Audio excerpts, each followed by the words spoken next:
devons apprendre à accueillir notre faiblesse avec une profonde tendresse. Joseph nous enseigne ainsi qu'avoir foi en Dieu comprend également le fait de croire qu'il peut agir à travers nos peurs, nos fragilités, notre faiblesse. Bonjour, je suis le frère Jean-Luc, franciscain au centre-ville de Bruxelles, et je vous parle depuis le home de Saint-Joseph, où je viens régulièrement, et il y a une belle statue de Saint-Joseph. Et ce qui me touche énormément chez Saint-Joseph, et qui se voit bien dans la statue, c'est la douceur de Saint-Joseph. Mais vraiment, si vous regardez les traits de son visage, voilà, moi ça me fait fondre le cœur. Ce qui me touche aussi, c'est la vulnérabilité de Jésus, enfant. Et je vois que dans la Bible, souvent, le Seigneur passe à travers la tendresse pour se rapprocher de la vulnérabilité de son peuple, de la faiblesse, de la fragilité de son peuple. La grande et première expérience de Saint François, c'est lorsqu'il est allé au milieu des lépreux. Les lépreux qui le faisaient fuir d'horreur.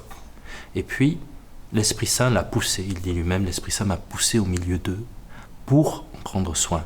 J'ose vous partager un moment de ma vie où je me suis retrouvé très pauvre, très nu, très vulnérable.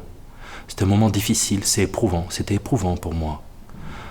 En fait, peut-être je vais vous faire sourire, mais je suis tombé amoureux.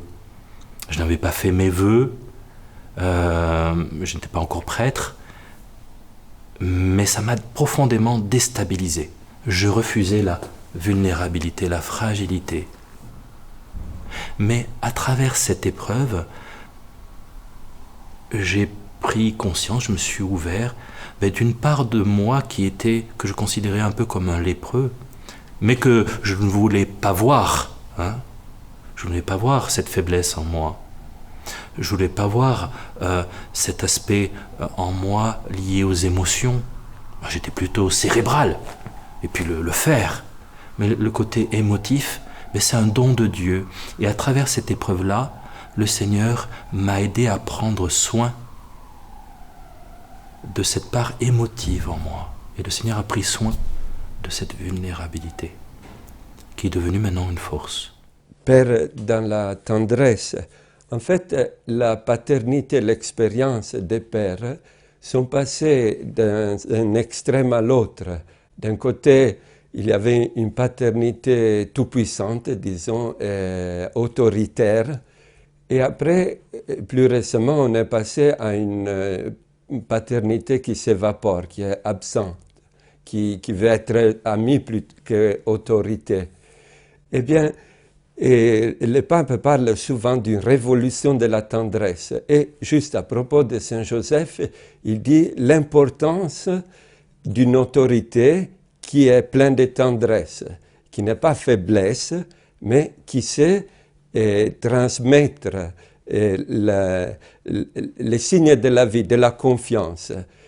Et alors, pour cela, il faut que la paternité, et Saint Joseph est vraiment le signe et l'exemple de cela, soit un reflet de notre paternité plus grande, que c'est celle de Dieu, et de l'autre côté, que cette personne puisse accepter ses propres fragilités. Quelqu'un disait que l'adulte est celui qui a connu ses limites et croit encore dans la vie. Et voilà, l'autorité, c'est transmettre cette confiance dans la vie, même en connaissant les limites et ses propres limites, comme Joseph a pu les connaître aussi dans ses inquiétudes. C'est là que Dieu l'appelle à réaliser son projet.